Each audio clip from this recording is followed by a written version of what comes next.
But all right, I'll just get started. Pastor Josh, it's good to have you here. I appreciate you making time and setting time aside for you to join me. For those who don't know, Pastor Josh is an absolute stud, and he's my guy. He's whenever I'll say this before I even let him speak. Whenever I'm struggling in a workout, and whatever it's benching or squatting, and I'm like, I don't really want to do this. I think to myself, what would Pastor Josh be doing right now? That's what I think, and then I'm like, okay, I can make it. I'm gonna go do some Bulgarian squats, split squats, or go do some pistol squats right now, just to impress him that he's not even here, but I'm going to do it anyways. But he's a absolute just a beast in the weight room, and just an very well educated in health and fitness. But Pastor, before we even get into that, I'd just like to give you some time if you want to introduce yourself and just tell the people who you are, and maybe where you're from, and a little bit about your family, and give a little shout out. I know Marcus would love that. Um, Gosh, there's a lot there. First of all, I think that your imaginary Pastor Josh does a better job than the real Pastor Josh. So I'm grateful that your thoughts of me are challenging. What would Pastor Josh do, or what would I do in that situation? I probably would take a break. No. Absolutely Um, not. so anyway, I'm not sure where you want me to start and how much you want me to tell about my life or in what context, but I mean, currently I've been married. Tomorrow we celebrate our 26th anniversary, which I'm super Wow. proud. Congratulations. Yeah, super. That's one of my greatest accomplishments, I could say, and it's only by God's grace. So, um, to me, probably faithfulness and consistency is the highest. It's like the highest quality. So it doesn't really matter where you start in any aspect of life, or um, whether it be fitness or spiritually. It's like, can you be consistent? And consistency over time is like faithfulness. So to me, like staying married and being married and having a good marriage is like for me one of my most proud of accomplishments, because it means that there's only one way to do it, just to keep doing it. And so that applies to like fitness too. And I guess that's kind of jumping ahead for what you want to talk about. But No, that's fine. so I got saved when I was 16, and my my conversation with God, when God touched my heart and he made himself real to me, was like, um, I said, God, I'm all in. So whatever that means. So that journey of following Jesus, I've been, whether it be in sports, whether it be in the church. I was a youth leader for a long time, pastoring now for 21 years. Um, yeah, Wow. so that's crazy to think about. I have three kids. They're all I have a 21, 18, and 16-year-old, two boys and a girl. My oldest son, Marcus, is head, probably will be heading out of town unless he gets an upgrade to his football offer to go play football in Long Island in a couple of weeks. So That's pretty that's sweet. the newest thing.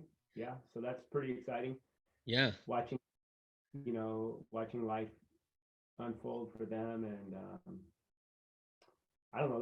That's kind of where we're at right now. Yeah. So right now, living in Santa Monica, and helping my dad and mom, pastor the Lighthouse Church, which is where I grew up. So that's a real blessing.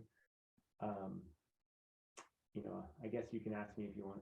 No, yeah, you're good. No, that's exactly just that's fine. You talked a little bit about sports.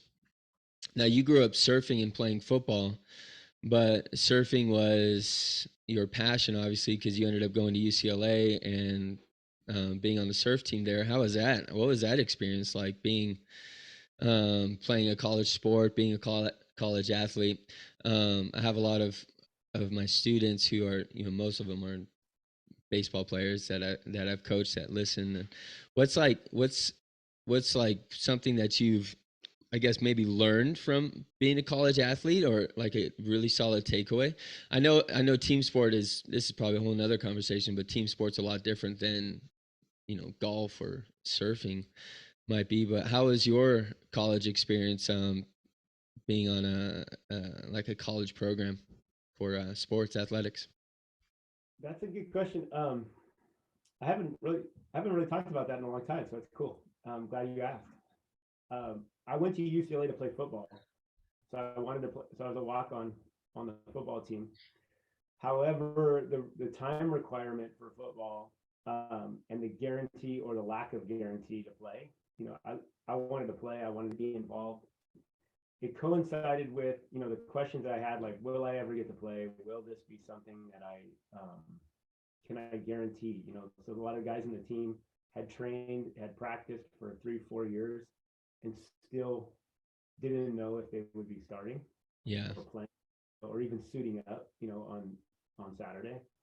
So that kind of, like, gave me a little bit of a intrepidation. My financial situation, since I was a walk on, I didn't have a scholarship. So I was going to have to take a loan, after my freshman year. That's the money that I had saved. So I came to a crossroads. Do I want to take a loan so that I can continue to pursue the possibility of playing football?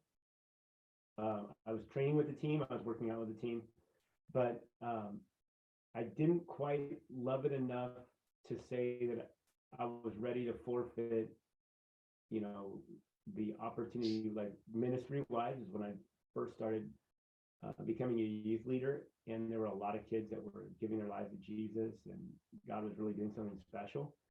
Also, I just met my wife to be, Kathy, and so did I want, all of those things came into like into play, and I realized, um, I really love surfing. I really loved, like, ministry.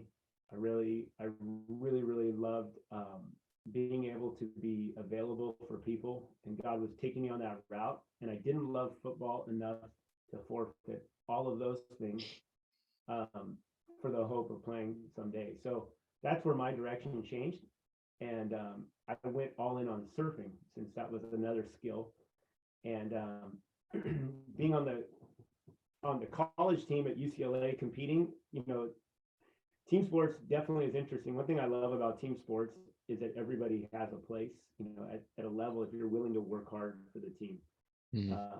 Everybody has, like, a role that they can play if you're willing to play it. And I always thought, if I can do if I can take the responsibilities on the team that nobody else wants, I'll always be a valuable member of the team. Whether it be working hard, encouraging them, like being like the best teammate, like, I got your back, cheering for them, being happy for them when they succeed. Everybody wants that guy on the team. In surfing, um, different body types have advantages and disadvantages, and so I'm a bigger guy for surfing, and so going from football to surfing is a totally different body type. So I dropped probably 30 pounds plus to compete surfing, unintentionally. But I wasn't training in the gym anymore. I wasn't, like, putting on all the muscle, all the protein. However, I'm still, like, a really big surfer competitively. So in small waves, that was a disadvantage, but Mm. in bigger waves, the size and strength was an advantage, paddling through a lot of. So I did well in some events. I did poorly in other events, but that's, like, the benefit of a team, is that we had guys on our team that were small, and they Oh, okay. results in different contests and different. So you need everybody to be successful. Our team wasn't super good that year. UCLA had, like, a fledgling, surf team compared to, like, University of San Diego or Santa Really? Barbara. Huh. So we weren't that good compared, but we did pretty well considering. But that's probably what I would say, one of the the, the the most exciting parts about being part of a team is that you recognize how much you need everybody else and how much the role that everybody else can play, and that your role like changes depending on the opportunity. So someday you might be the hero, and other days you might be like the cheerleader Yeah. or the water boy, like, and that's okay. Yeah. I'll take that job if it makes you do better. Like we all win. I remember But I remember one time you told me that when you were playing football at UCLA still, you were you were benching and you were I can't remember what weight you said you were put up. You know what story I'm talking about? Well, you go yeah, ahead and tell it. You tell it. oh man, like so the the strength and conditioning room, or facility at UCLA when I was there, I'm sure it's changed now and it's even more developed, but it was this massive, underground, area. You walk down these stairs into this place. So there was probably 10 of every type of machine, in this room. So um, for the position I played safety. I was pretty strong, so I was pretty confident in that, and I felt a little bit of joy in that feel. Like I got it going on, and like I was hitting a pretty good number. So my bench, my next rep, my next max I think was like 330 or 340. So And which was pretty how much were you weighing at the time? uh, probably 205, 210. Wow. Um, so I was pretty. I mean, that's pretty strong for a safety. I mean, I remember seeing an offensive lineman have every single 45 that you could fit on the bar. Like there was no room left on the bar. He had no spotter, and he would do sets of like 30 or 40. And then read his newspaper, drink coffee, and he probably did like his whole workout was 2 hours, and he probably did like 50 steps. And God. that's all he did. It's just so strong.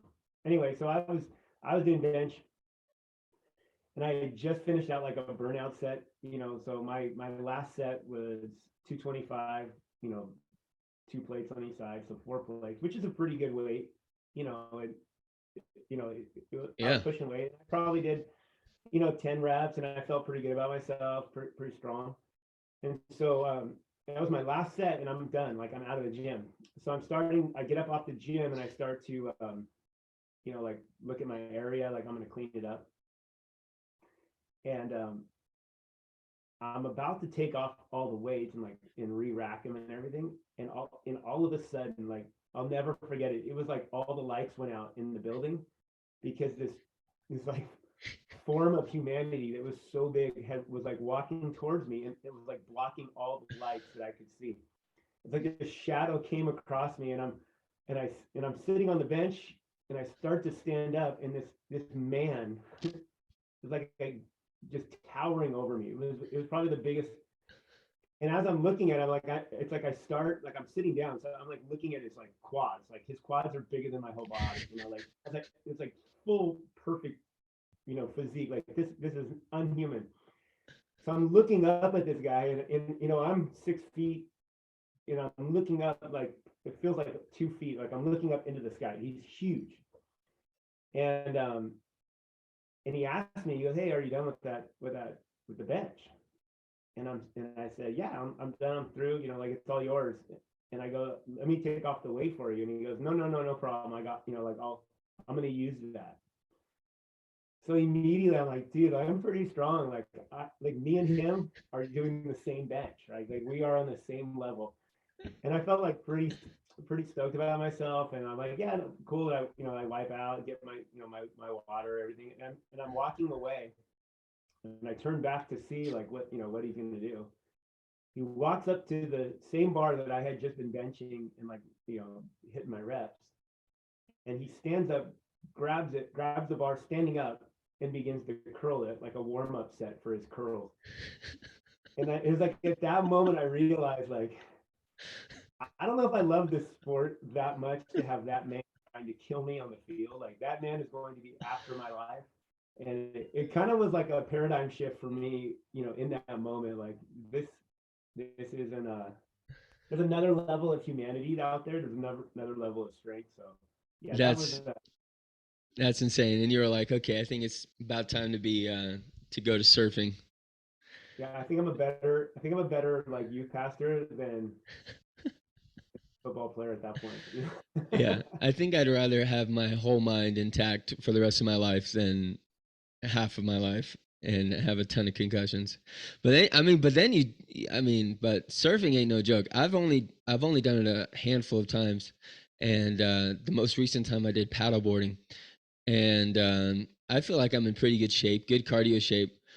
But standing on top of a board alone is like a whole different dynamic of just strength and balance, just standing on it and then riding a wave. I didn't even get to ride any of the waves. I was just like, my whole time in the ocean was, very much beginner. So just like practicing standing up, and I was like gassed by the end. Yeah. But so, like you went from, okay, I'm going to have this 350-pound man trying to kill me to like the ocean now, you know, trying to take your life. I'm sure you have some pretty gnarly stories of like getting wiped out by the by a wave or something. Surfing's really fun because it's probably as fitness requirement as any sport I've ever done. Yeah. Um, it's compared to like sprinting with like swimming. So the cardio, strength, balance. But the fun part about surfing is that you're always it's in the ocean, and nobody ever wins against the ocean. The ocean does what it wants. It's a powerful, it's powerful, and it's dynamic. So you never have the same experience twice. So no matter how much you practice, no matter what you learn, the skills that you develop, you'll never go through the same situations. So if you have a really good wave, it's it's pretty special because that wave is over. Like you can't Yeah. replay it. It's not like a snowboarding where you can go down the same run, or skateboarding where it's the same track or the same road. And it's a lot of the instinctual unexpected. So in surfing, you're always trying to predict or anticipate what's going to happen. So that's the fun part about surfing, but also the part that gets you is that you might not know that there's like some sort of like rogue wave coming.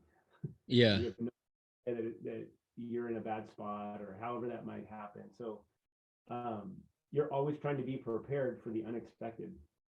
So that's the like the motivation in surfing, is that you never know, like today could be the best wave of your life, and you'll never get another chance Yeah. to like prepare. And so you're always trying to in advance make sure that you're strong enough, you're flexible enough, that your breathing's right, that your cardio is right, that your muscles are developed, because in the moment that you need that instinct, you can't go, oh man, I wish I could try that again. You're Yeah. under drowning, thinking, oh my gosh, I just missed the best way of my whole life. It just went by, and everybody knows it. The whole beach knows it. Every surfer knows it, and they're Yeah. like, dude, that was an incredible wave, and it's gone. So that's the fun part about surfing, is that there's always that wonder of like what's coming.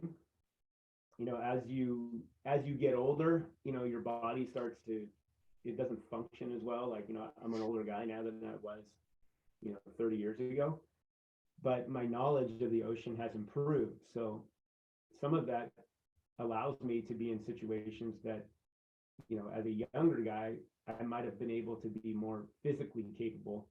But with surfing, you're learning the ocean, you're learning the nuances and all the so the mental aspect of it can improve and give you an advantage. What's some of the top places that you've surfed? I know you've been to Hawaii, and obviously you're born and raised in Cali. Um, what's some of the I guess I don't know how I don't even know how you would measure that, because I'm very much naive to it, but or ignorant to it. But would it just be like the consistency of the waves, or like the height of the waves that you've seen? I don't really know how someone measures that, but Mm. That's a good question. Surfing is like, it's dependent on the beach, but it's also dependent on the swell, the tide, the weather conditions. So like exotic places that I've surfed, there's like Central America. I've surfed West Africa, which is kind of Wow, cool. I didn't know that. Uh, um, Hawaii a bunch of times. I've surfed in Australia, but if the How is that? waves, I've heard Australia's waves and like their surfers are like next level.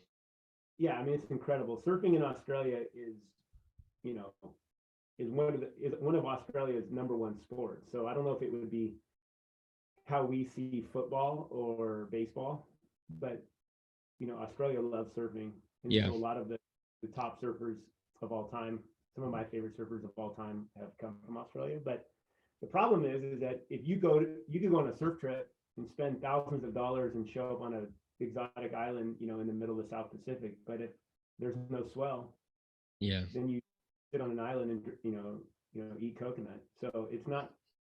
You have to kind of get quote unquote lucky, or you know either or be there for like a month or two to really allow the swell to show up.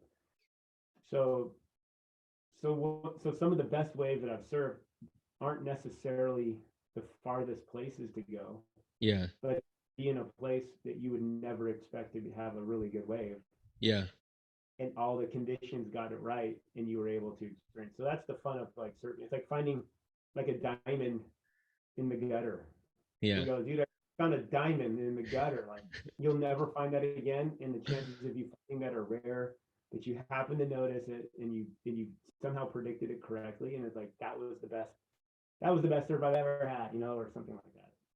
No, Anyway, that so that's the way no, that surfing works. no, that makes total sense. I've never been, but I just hear all the like stories of Australia and Hawaii having gnarly waves and um just being crazy out there. But your whole family is surfers. Marcus, does Rob surf as well? Little Rob? Well, I when we moved to Utah, we were living there for a while. Whenever we would come back to California, I made my kids go surfing I was because gonna I thought say, yeah. I don't want to grow up and never have done it. So Marcus and Allie really love surfing. They enjoy it. Hmm. Rob doesn't really love it.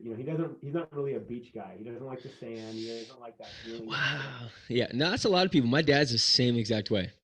It's like somehow it rubs his skin the wrong way, and he doesn't like the bright. Like he's up. Yeah. His eyes are squinty. But he can surf. So Yeah. I make sure he knows how to surf. So if he ever Yeah. wants to do it, he'll have a skill, and it's I love really that. easy to little. So so I made sure they learn when they're. So they all surf. They don't Yeah. all love it, but Marcus likes to go on surf trips with me. Allie will, like we have a surf camp today that Allie will, help us with.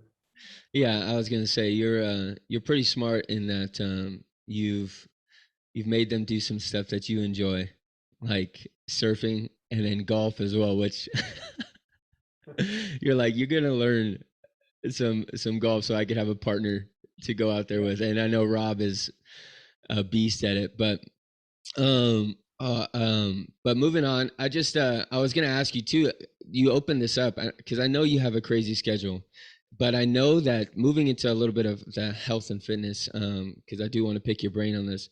Um, I guess one of the major things that I see and that I guess one of the biggest obstacles that people run into is making time for working out, which I'm sure that's something you've heard forever and ever is I don't have time. I don't have time.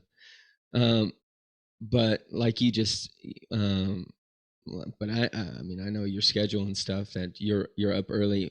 How do you, I guess, before we even maybe give advice, it's always good to know that someone is practicing what they preach. How do you make time in your bit? I mean, you're a pastor, you have your full-time job, you're a father, you're a husband, you're a son who is, with his dad and family and all these different things. I mean, it's not like your life is any different than a lot of other people's, but how do you make time to work out? And then maybe we can give some suggestions on for other people. But what is your schedule typically look like? When are you fitting in workouts into your day? Yeah, totally, man. I'm convicted about that.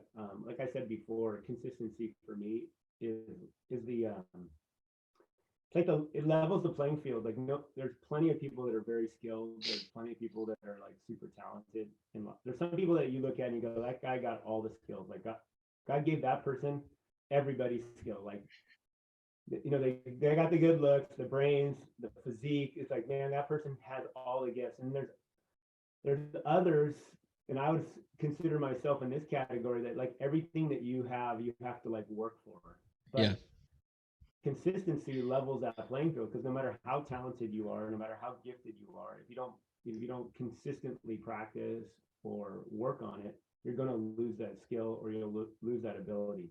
At some point, everybody becomes inflexible, everybody becomes weak, or those that are consistent slowly. It's like the tortoise and the hare. um so for me, like, probably the one thing that I can say is that I'm always trying to be like, I have to do something. Yeah. Like, there are when life becomes like, it's a little bit easier. Like, there's a little bit of gap. There's like a little bit of sunshine in the middle of the storm, and you have a little bit extra time to spend, and you know, have an elaborate workout. Or for me, I love different components of fitness. Like, I love strength training because of the way it makes me feel. I love cardio, especially like surfing. I would put in that category. I love, being outside and going on walks, whether I like to walk with my wife or my daughter, walk the dog. I love to walk on the beach. Walk I the just golf course. love walking the golf course, you know. But all those are different types of fitness. Yeah. But the one thing that you have to do is that you have to do something. Like, I have to do is I have to make sure I do something every day, Mhm. or there has to be a consistency in what you're doing. So, I compare it like this: if you do a 2-hour workout once a week, it won't produce the benefits of a 15-minute workout every single day. Yeah. Yeah. So you might spend more time on one workout, but if you just did 10 minutes of like intense or focused, I won't even say intense, but just focused exercise every day, the way that your body responds is you start to experience, like, basically the mood shifts, and the way that your body processes food, the way your body processes sugar, the way that, the clarity of thinking, the way you rest, the way you sleep. And it's a momentum. Like, everything's connected. So you start making one good decision, like, even if it's a 10 or 15-minute workout, it's going to start segueing into every single other area of your life, like your mood, your conversation, your thoughts, your rest, your sleep. And when you sleep better, you have more energy. When you sleep better, you make better decisions with food, better food choices. When you're rested, you feel, more enthusiastic. So all of those things matter. So if you don't do that, even like short workout, it goes the other way. Your mood goes down. You start making poor choices. You have a hard time sleeping. You don't feel like working out the next day, and all those things start to affect each other. So to me, like, to answer your question, like, how do I do it? I have to think, like, it's like brushing my teeth. Like, I have to do something today. Like, some days are easier than others, and I'm like, cool, that was, I can have fun. I can do some rotator cuff exercises, or I Yeah. can, work out 3 dimensions of my calves, or I can do a workout and then I can go for a surf. That's like a luxury that day. But some days it's like, all I can do is the basics. I'm going to do 3 sets of squats. I'm going to do 3 sets of push-ups. I'm going to do 3 sets of pull-ups, and I'm going to call it a win. You know what I mean? Yeah. Or you know what I'm saying? And I'm going to Yeah. say I got it that day. My experience for, personally, with and then all of my training, as a fitness trainer, consistency always wins. Mhm. it always wins. Like if you're just faithful and you're consistent, the results will happen. And so um, it doesn't take a lot, but you have to be consistent. You know, the body Yeah. will adjust to consistency. So if we've been consistently lazy over time, that's what your body has. If you've been consistently eating right over time, your body will slowly start to adjust. Now, obviously, a 30-minute workout will burn more calories than a 10-minute workout, but a 10-minute workout is infinitely better than no workout. Yeah. Sorry, I, I could see. Yeah. No, you're fine. No, I just there are a couple of things come to mind is for my own life. You said the word focused. And I think that's one thing as I've gotten older, is that my workout routine has changed from okay, I just need to go in the gym and do a bunch of stuff to now, okay, I want to be meticulous in my workouts and not just throw around a bunch of weight, but I want to make sure that I'm doing something that is, each set is beneficial. Each set is hard and, I'm getting the most out of it, not just, okay, I'm hitting 10 reps. Okay, boom. Calling it a day. 3 sets of 10, and that was one thing that you told me a long time ago is for the specific workouts that you were talking about with me is your last set of 10 should be like push, like you should be hurting, barely getting it up there. And I think a lot of people, it's just when we think of working out, we just think, okay, I just want to get there, and we don't really put a whole lot of time and thought. And I guess I'm talking about people who are working out consistently, maybe that are just there. Um, their workouts aren't always focused, and I think that, like you said, unless you have a parent or some mentor in your life that's a trainer that can like sit you down, most of us just are novice and walk into the gym and we're like, oh, I'm going to do that. Oh, I see that guy doing that over there. I can't tell you how many times where I've been in the gym and I've been doing, a tricep extension, and then some high schooler follows right up behind me and then starts doing a tricep extension when I just saw them doing, a squat. Like they see and they're just like, oh, but my point is that a lot of us just don't really have focused workouts. And so I think as I've gotten older too, is my mindset has also changed in the sense of, okay, I don't want to just waste time in here. Like if I'm going to be in here for an hour, I want to make sure that my rest time is calculated, my sets are calculated, all my supersets are, benefiting each other and not just, just I need to do something. You know what I'm saying? And obviously that's too stuff that I've learned from you, but Yeah, I mean, you said it. The thing about fitness is like your body doesn't want to change. Like your body resists it. You know what I mean? It wants to be healthy, but it always wants to take the path of least resistance. So if you want to experience change, you have to do something uncomfortable. So basically, everything we do, if you can do 10 reps easily, nothing's going to change. yeah, It's get to the 10th rep or the 12th rep or the 15th rep where you're struggling. Whenever you experience struggle, that's where you finally have got to the place where you're changed. So every rep that you do in a workout is to get you to that 1, 2, 3 reps that are the struggle. Does mm. that make sense? Oh yeah, So like that sounds like a great sermon right there.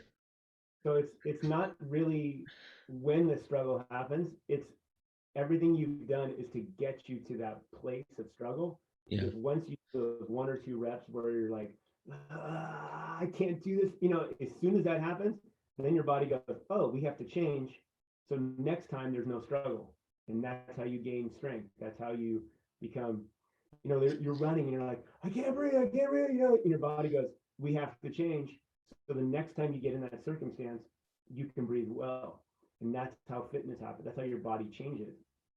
I think that's like across the board, spiritually, emotionally, relationally, like yeah, when you get to those, it's everything is to get you to that place of struggle. Instead of saying like avoid struggle, it's like I'm going to embrace that one 2, 3 seconds of like pain, and recognize like if I can go through that, if I can enter into that and like dwell in that moment for just a second, for those few, few reps, few Yeah. slots, it's like things burning, my body's not complying immediately. Like this, your body responds in saying, okay, restructure, rebuild, strengthen. We need more leg strength. We need more arm strength.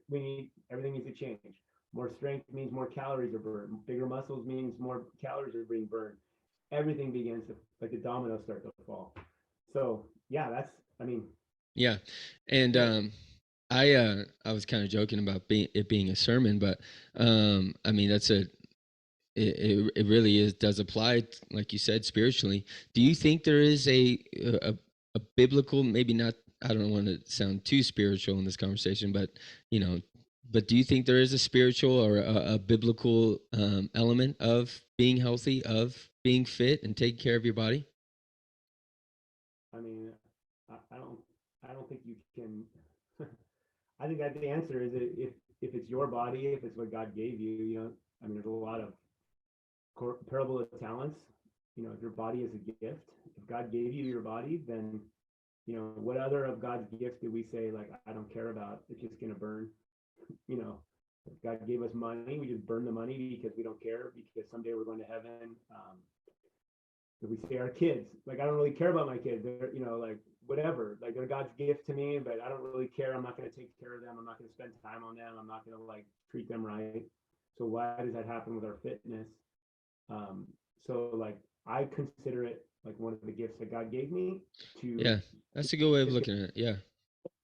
um, we also say the Bible says the body is a temple of the Lord. So, I would, I don't know how cool it would be if my church had a bunch of trash out front and, a bunch of garbage on the inside and it smelled like funky when you went inside, and it was never open because it couldn't, because nobody was there, that would be a bad temple, a bad church. Um, but I see it, all the way through, you know what I'm saying? Yeah. You see what people eat as becoming good or bad, for their life. You see what goes in, what goes out, and the substances that people consume, affecting them. Yeah. You see growth spiritually is also growth physically. King David, we know him as the guy who wrote all the Psalms and, was, here somebody that's after God's own heart. But he said it like, I wrestled the bear, the lion, like he like upgraded each time. Those are very physical. That didn't, you couldn't be a weak, non-athletic, non-physically capable Mm. man to kill the lion and the bear, um, and then to face Goliath. So he didn't just like show up one day and go like, I'm going to kill Goliath today. But I mean, it takes a lot of skill and strength to throw, to use the sling to kill the So every single thing that he did, God was with him, but they were all like physical changes and growth. The Bible says Jesus grew in wisdom and stature and favor with God and man. So wisdom, that's a mental, like he studied. He grew in favor with man and with God. That's his spiritual life and also his relationship life. But stature is very physical. Hmm. And so, the Nazarite vow had to do with what you consume. There's John the Baptist. We know that he ate locusts and honey, right? So these are all physical challenges. For Jesus to be able to go to the cross and hang on the cross, that was a very physical moment. And to be able to go through that and still have the clarity of mind to say, Father, forgive them. John, take care of mom for me. Yeah. All stuff that he communicated, the clarity of mind, pretty strong guy, like To be able physically. to, for him and his disciples to be able to walk from city to city, um, it's a lot of cardio. Yeah, no doubt. I mean, and it's interesting, from a fitness point of view, to be able to walk that amount of distance. Yeah. It's not just cardio, like which is your heart, but it's also your body has to be balanced because if you're like limping that whole way, you're gonna Yeah. wear out a hip, wear out your shoulder. So these guys are like pretty fit guys. To be a fisherman, those guys are all fit. Yep. Like they weren't like lazy bums, sitting around, on a couch talking about the gospel. They had to like move around, picking up all those baskets after the 5,000 got fed. I mean, that's a Yeah. lot of walking. That's a lot of work. That's a lot of food. Yeah. My personal conviction is that if my fitness or my health that's in my control Yeah. prevents me from doing something that God told me to do, like if God wants, if God calls us to go preach the gospel or to go be a missionary, or there's a night where somebody needs my help and I'm too tired to get up and go and to minister, then am I using what God gave me right? Or maybe God, like you're not using the gifts that I gave you appropriately. So I have a conviction Yeah. that my health should allow me to do more in serving God Mm. versus my prevents me from doing what God wants me to do. That's my. I love it. And if I could just add my little 2 cents too, I think I told someone one time, I said, you know, obviously, like you just said, in what we can control, obviously no man is promised tomorrow, but as far as our fitness is concerned, the longer we live, the longer and more people we come in contact with that we could tell them about Jesus. So I was like, that alone is a good motivating factor for me. It's like, hey, I want to live a long time so I could tell a lot more people about Jesus when I'm 95 years old. If Jesus tarries and I'm still healthy and able to move around, then I want to use those years as well, like you just said, to be used by God. And Yeah. and obviously other things happen, and I'm not saying things don't, and just because you're healthy now means that you'll be able to move around when you're 95. I understand, but if everything that I can do, I want to do now to pave a way in the future to continue to do it. And I think it's really cool too when you see people that are in the gym, like just in West Virginia too. I've seen it for myself. I've seen 60 and 70-year-olds still in the gym, and they're not just there to hang out. I mean, they're still in there getting after it to the best of their ability. And I'm like, that's inspiring. I want to be able to do that, Yeah. to be fit. And, when I'm that age, um, to still be sharing the gospel. And so yeah, I think there is, like you just said, I think you laid out outlined it great. My dad always says, the New Year's resolutions everyone makes, for especially for the gym. My dad always says your resolution has to become your revelation. So it really does have to become a conviction for you that I want to do something.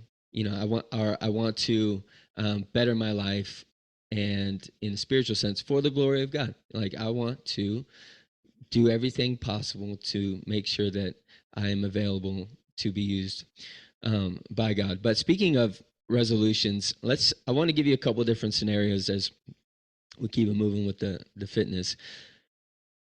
It's, I guess, maybe because I don't want anything to come across, and I know this isn't your intention either, and for anyone listening, to come across as like we're shaming or anything like that, because it's, for people, it can be really hard to make that first step, and it can be really overwhelming. And so if we can, I would like maybe just to give you a couple different scenarios. And I kind of already know what you're going to say. Every individual is a little bit different as far as like a workout plan. But if maybe we could just speak in generalities and maybe just give some like good instruction. So if I could just give you a scenario, and then maybe we could just talk about that. Let's say I am um, a, a really overweight person that uh, I wanna be healthy. I wanna do it. I wanna take that step, but it's overwhelming. What? Because I see all the Instagram influencers, I see all the YouTube influencers, and everyone has a different idea of what it looks like. And so a lot of times people just don't do it, but Mm. they want to, I mean, they say they do, But I completely understand this. It can be overwhelming. Like, where do I begin? And so let's just say that I am someone who's really overweight, but I don't know where to start. Do I start with my diet? Do I start with the gym? What might be, I guess, maybe a couple pointers, and I know it can be a loaded question for you, but what might be just a couple pointers for someone that is just wanting to take that first step? Yeah, I mean, you said it. I mean, everybody's a little bit different in like what motivates. Um, I think that probably the one thing that I would say first of all is that um, your past doesn't define your future. Like there's a lot of reasons why people um, gain a lot of weight. Some of them are like out of their control. It could be like a hormone or imbalance, or um, there's people that have had health issues, and then they had to take medication, and all of a sudden they gained a ton of weight. Yeah. Even really like great blessings, like mothers that are pregnant. Like they gain a lot of weight, and that's normal. So nothing is um, expected, so to speak. Like there's Yeah. no expectations. Like people, there's nobody. Uh-oh. Hey, Pastor, if we could pause real quick. You froze. I don't know if you can hear me.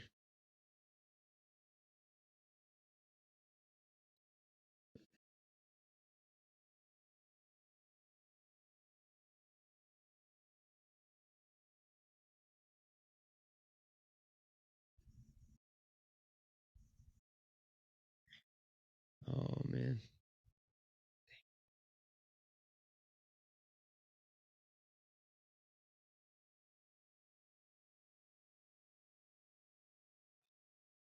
Dang it, dang it, dang it. Huh.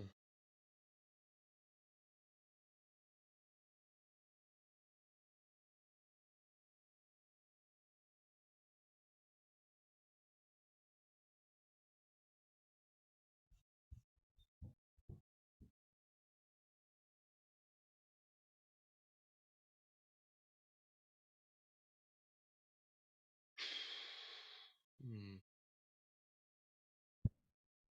Can you hear me? Hello? Can you hear me? Can you hear me?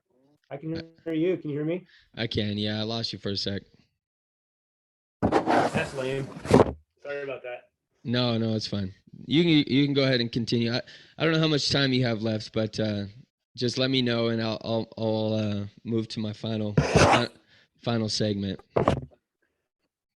I got about 30 minutes. If is that good for you? Perfect. That's more than enough. Um, so sorry about that, everyone. Um, what were you saying, Pastor, about just yeah? There's a lot of different circumstances, um, and nothing's expected. I think that's what the last thing that you had said.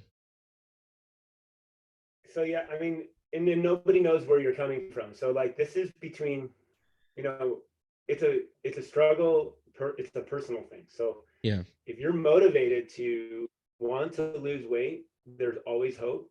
And the one thing that I would say for everybody is just one thing at a time. Like pick something that you want to improve. Mm-hmm. And the interesting thing about fitness and health, because it is personal, it's not one thing fits all. So for example, there's the paleo diet, or the all protein or low carb, or strength training or cardio training, all these types of fitness and all that might not work. For somebody that has like two knee problems, you're not going to be able to do cardio. You're not going to be able to go running. So running can't be on your on the table. The one thing though that you can guarantee is that when you make those small decisions, you're going to feel different after than you do now. And I Mm-hmm. think that's something a lot of people, they're afraid to start because they're basing whatever it is on how they feel now. But to recognize, like, you just make one decision and you're going to feel really good. you know there's hormonal changes, there's body chemical changes that happen, but one right decision always will make you start to feel better, but it doesn't happen overnight. But what I would tell somebody that's overweight and that's like really kind of that wants to make some changes is just pick one thing at a time and go for it, Mhm. and just enjoy the ride, like enjoy the journey. It's like like I said before, it's consistency. Yeah. um, Over time you're gonna get it, but you're not comparing yourself to anybody else. You don't have to do it, but if it works, then keep doing it. If it doesn't work, then you're going to change gears and do something else. you know Personally, my body doesn't do well with the low carb. Mhm. I don't Yeah. so I have to eat more carbs to physically be healthy and to function well. Yeah. um, I don't do well being vegetarian or vegan. I lost too much body fat, and I got really, really, really, really sick, um, and even very strategic. So that kind of eating, and I had to change. So I enjoy eating, like those types of meals, but I can't make my lifestyle that way. Yeah. I don't do well um, with one body part every day kind of workouts, strength training. So I don't have like one day just for chest, one day for back. I do better with you know multiple exercise types of workouts. you know I do really, really well with high intensity cardio like surfing. um I don't do you know I Yeah. don't do well with like swimming laps in a pool. Yeah. So like you have to learn yourself. I do well with intermittent fasting. So fasting really benefits my body really, really well. I do well with drinking a lot of water. The amount of water that I drink, I try to hit between 150 to 200 ounces a day, but that might not work for everybody. So Yeah. it's just kind of experimenting and enjoying that process of learning, what's going to work and how it works for you. So I don't know if that helps, but like No, yeah. if that answers your question. No, that makes sense. That's I think I think what you're saying too is like it's almost like you can't just go into it, again, if you're someone who's maybe never worked out, so you don't know what to expect, you can't just go into it like with the expectancy of what someone who has been doing it for a long time. You got to learn what works for you, and that takes time. That does take consistency. That takes, trial and error, figuring Right. out um figuring out what works best, how you operate, what results you're seeing, how fast you're seeing results, et cetera, et cetera. um, that's something that I can say is true for my life. I remember I was training for the first triathlon that I did, and I've Hey, by always the way, I didn't say this before, but like you're quite accomplished athlete yourself, man. You're like a stud. Like I've watched you through different levels of transformation, and it's pretty impressive. So pat on your back. It's pretty fun to watch. I'm impressed. well, thank you, Pastor. That means a lot. But all I was gonna say is that when I was training for that first one, I had always heard people say like, I know my body really well and I know how it functions, like what you just said, like you know things that work for your body. But I'd never really experienced that. Like I don't know what that means to know my body and how it operates and how it functions to the best of its ability. And so I remember when I was training and I would go on these runs in the afternoon and then I would go on a run in the morning, and then I would realize, okay, like I need food. I feel like I can go farther at 5 o'clock at night after I've eaten and I worked out already, and I can go, 6 miles instead of just three, as opposed to in the morning when I'm tired. And like I know that I get my best workouts around like 1 o'clock. I've had my first meal and I'm getting my workout in. And typically that only happens during the summer when I have that type of schedule, when I have Yeah. my summers off. But it is interesting when you have been doing it long enough where you're like, okay, I know how my body operates. And you have an injury and you start working around that injury and you're like, okay, I can't do those anymore because I know that my knee, it's going to feel bad for the next 3 days after I do that. So you just don't do that exercise anymore, as opposed to when you were younger. You're just like, I'm going to push through it. I'm going to make it happen. I'm going Right. to. So for someone like you said that's starting out, I say as well, it's like, I remember you said this as well one time. You're like, just go for a walk 3 times a week. Go for, just something simple, starting it simple, and not. I think that cuts out like that overwhelming feeling. It's like, okay, I can do this part. I Right. can I can go for a walk. I just go outside. I don't need a gym. I don't need anything. Just go for a walk. Right. And I remember you said when I graduated college and I stopped playing baseball, you were like, you should pick up golfing. And I was like, golfing? And you're like, dude, it's a great cardio. You're outside, getting your vitamin D, you're still active. You should pick up golfing. And I And did. you're a baseball player, like the Yeah. hand eye. Yeah, for sure. And so I did, and it became something I enjoyed. But I remember you were just like, just to do something and be active, it's something you enjoy. You should find that thing. And so I agree. It's like you got, but it does take trial and error. Yours is surfing and golf, where someone else might be basketball, or a girl, it might be, I don't know, pickleball nowadays. I don't know. It might be different. It's different for everyone. But I think that's key, is like, again, being consistent, finding something you like, you enjoy doing, um, and then just getting after it. I think it helps to know that everybody has struggles. Yeah. You know, the people that you think are like, for somebody that's struggling to get started, the mentality is always like, I'll never be where they are, or, they don't have the struggles that I might have. That's not always the mentality, but a lot of times that's what keeps us from, going.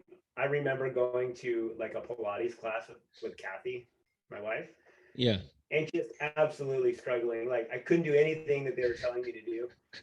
And I'm in pretty good shape at the time. And I've considered myself a pretty good athlete, and they're having me do stuff. And I was so humiliated. I felt so embarrassed. Like I'm in a room full of like just regular people that are like crushing me. You know what I mean? And it's like, how are you not shaking right now? Your abs.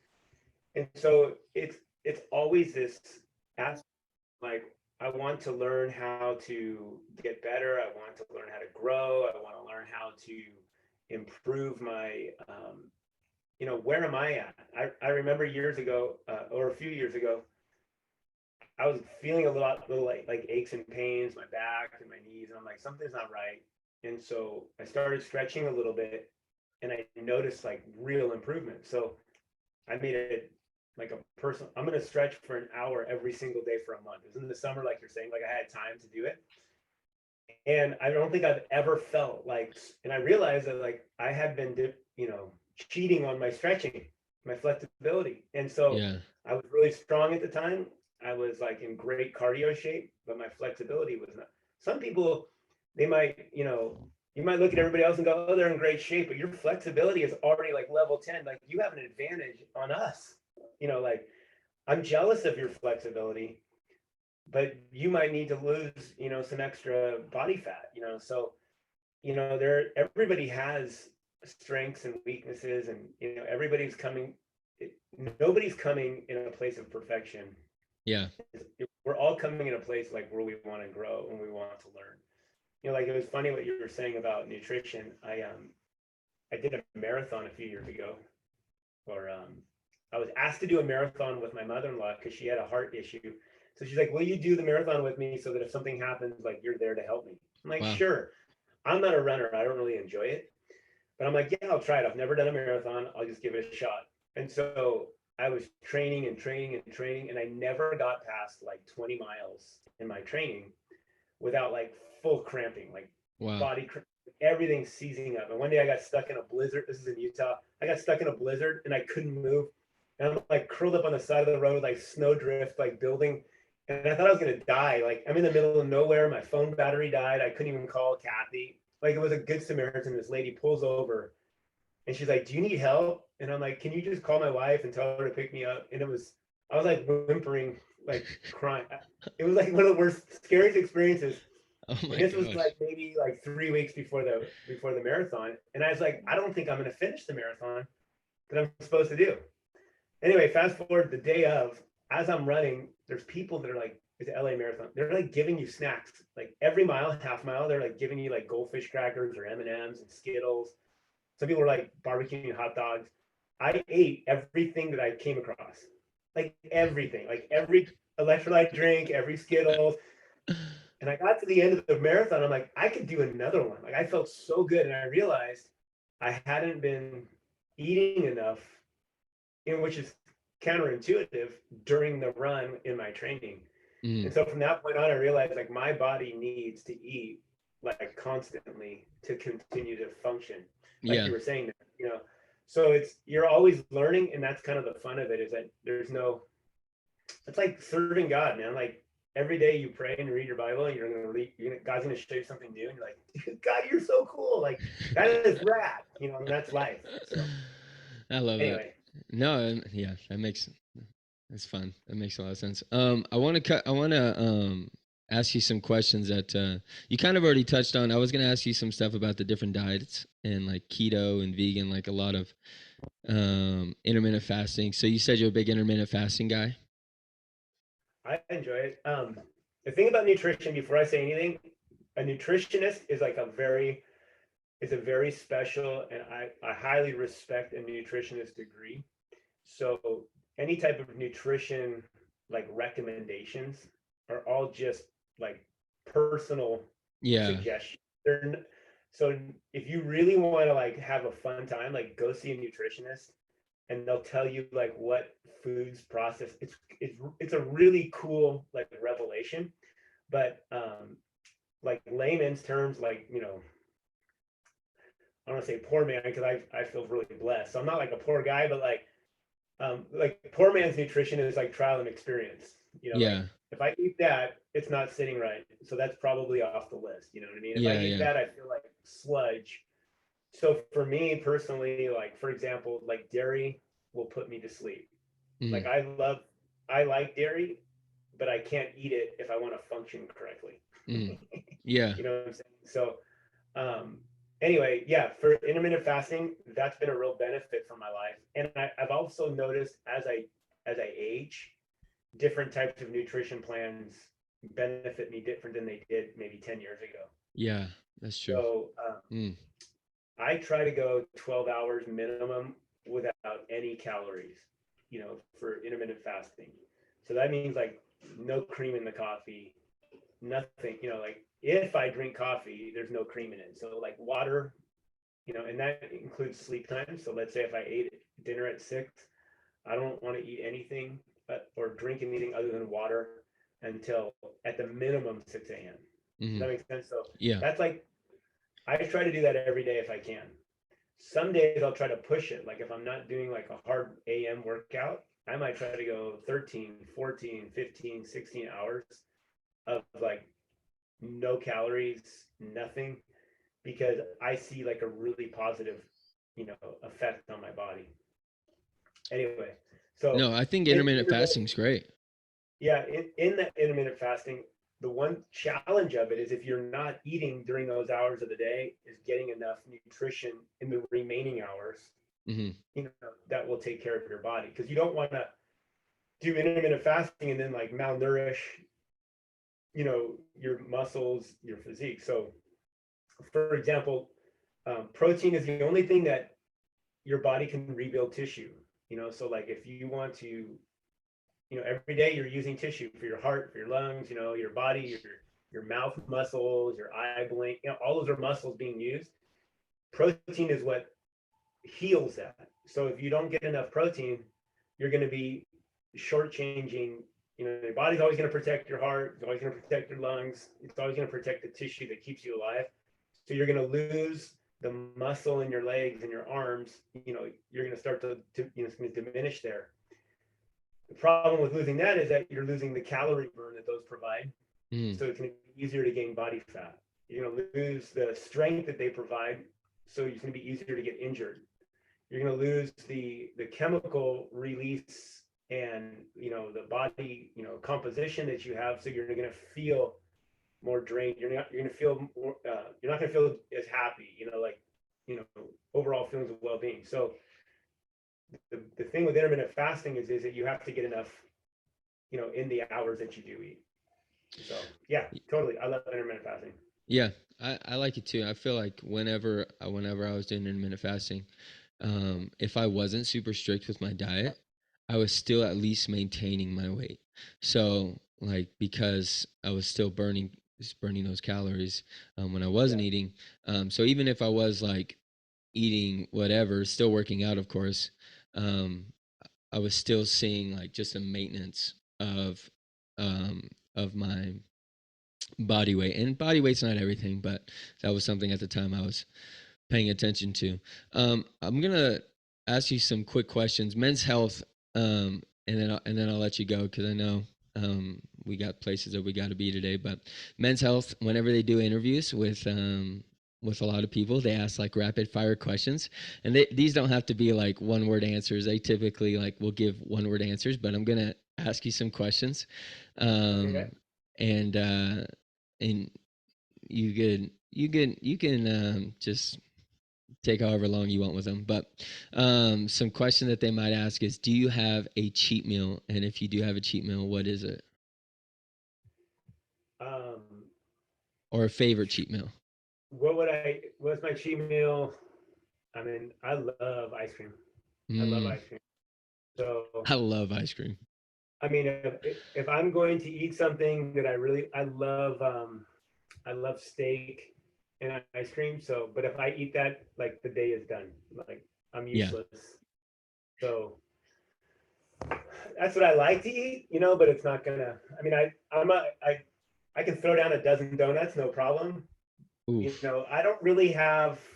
I would probably say my new diet and nutrition is like 80% on point, but I don't really go strict unless I have some sort of physical deadline.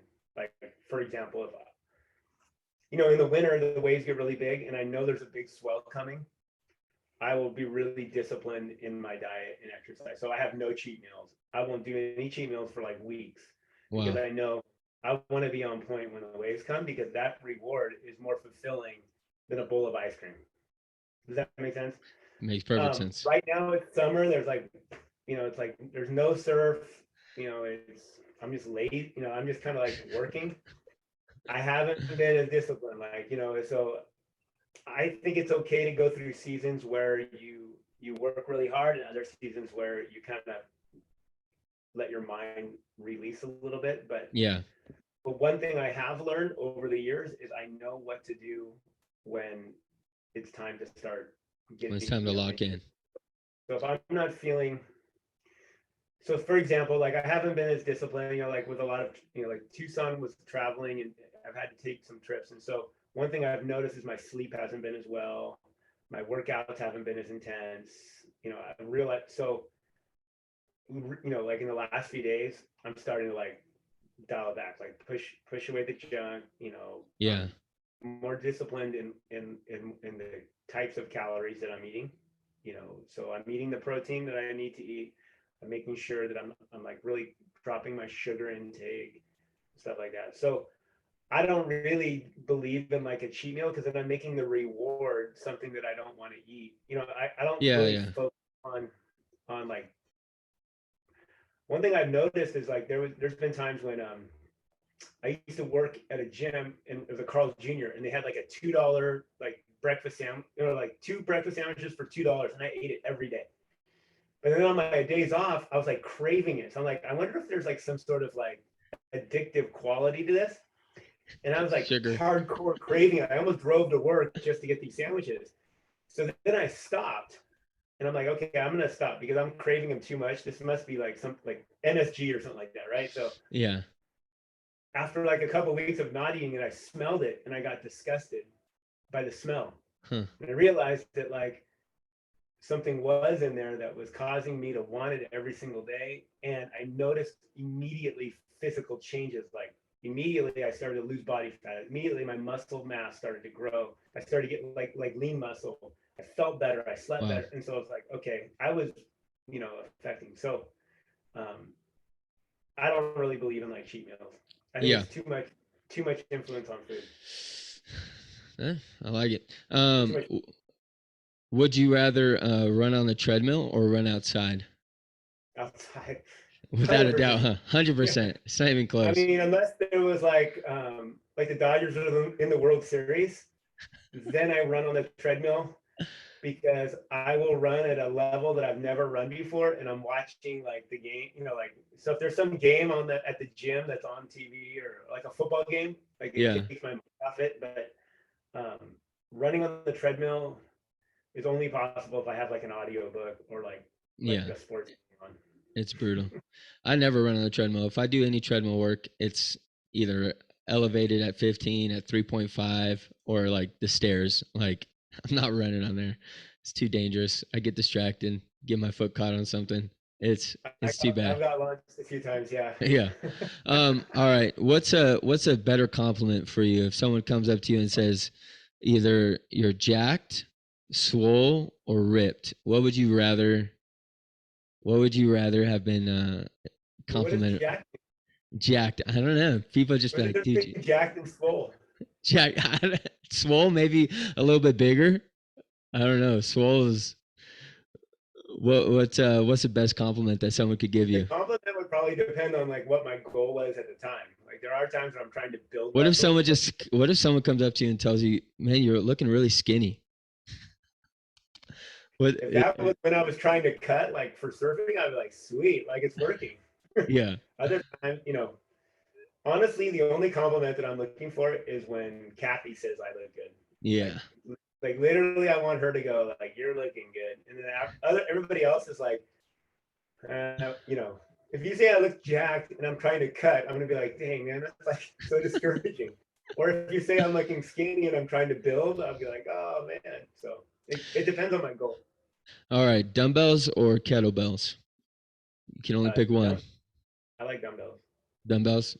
Are you I already know the answer to this. Are you a morning or night workout kind of guy? My workouts in the 7 morning, a.m. or 7 p.m.? 7 a.m. 100%. See, oh, I'm a morning guy all the way. that's I don't know. All right, I'm gonna make it really tough on you. Would you rather go golfing or surfing? Uh, I'd probably go surfing. I mean, yeah. if I'm gonna say like if the waves are good or my golf game is good, I'm gonna go surfing 100% of the time. But if the waves are bad, I'm gonna go golfing. They're complementary. Yeah. All right, squats or deadlifts?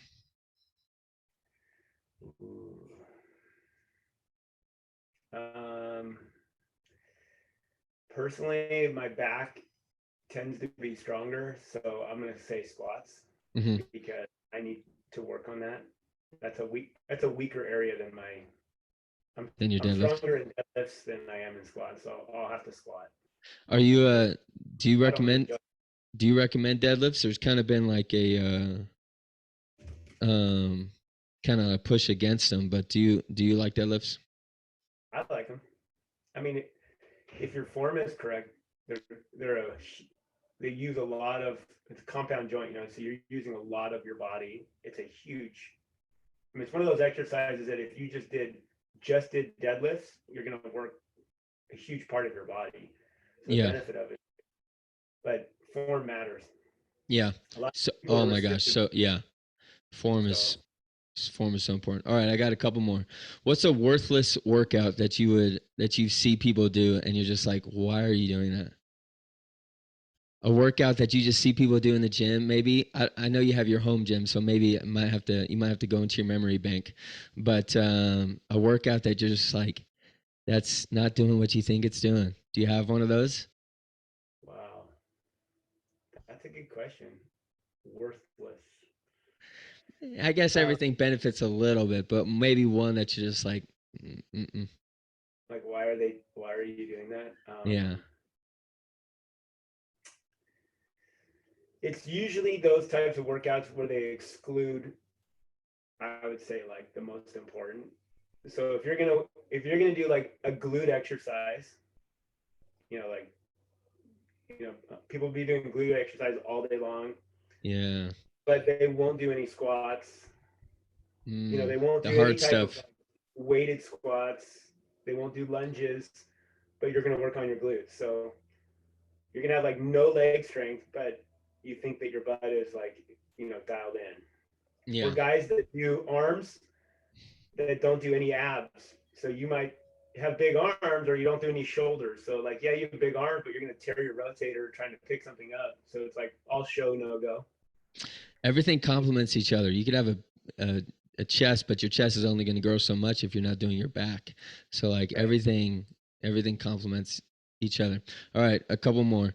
Um, Dream person to work out with, and you can say Kathy, but we'll, uh, I wouldn't work. how It might about be TMI, but I wouldn't be working out if I'm working out with yeah, her. yeah. Um, but think of like maybe The Rock or Arnold.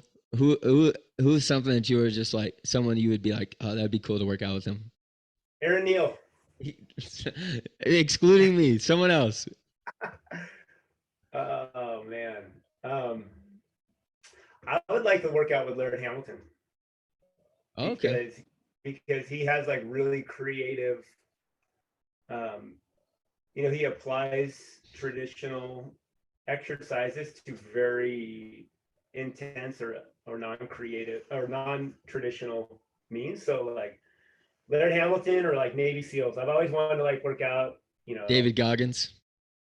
Yeah, just something that like I would never expect that to be like Laird will like grab a rock and run underwater. So he does his running holding a rock underwater like oxygen or you know balancing that type of creativity is really interesting to me. Yeah. So, So people are that are just like really creative with their workouts. Maybe push you to push you to limits that you didn't right. know were possible. But I love working out with Aaron Neal. I love working out with Joe, like my buddies. So Yeah, those are Joe's probably the one guy that he can like he doesn't like he can take a licking and keep on taking yeah, like you can't crush him. So yeah. that's motivating to me because I can't quit. Like he can't say, oh, that's enough. It's like what's next? What's next? Okay, you're gonna take me to my limit. I love that. I remember one time working out with you, and I threw up, and we were doing something I hadn't done before, and I went outside the gym. I just let it go, just threw up, and then I was just out there like catching my breath, and you stuck your head out, and you're like, "Are you done? Are you gonna like come back in and keep working out?" And I was like, all right, I'll come back in. I ended up finishing the workout, but I was like, I needed that. I needed that extra push to get me after just being disgusting and belting out all my food from the night before. It was. I ended up finishing the workout though. It was. I was impressed that you got up off the floor and It was nasty. All right, you well, didn't pass. look that good though. I'll I'll let you have the last word. Maybe do you have any like maybe just words of encouragement or like some motivating thing that you could say to take the people out as far as like health and fitness and even Christianity is concerned? I don't know, maybe just you pretty much said it all, just consistency and but anything else that you want to say before I let you go? um, I think that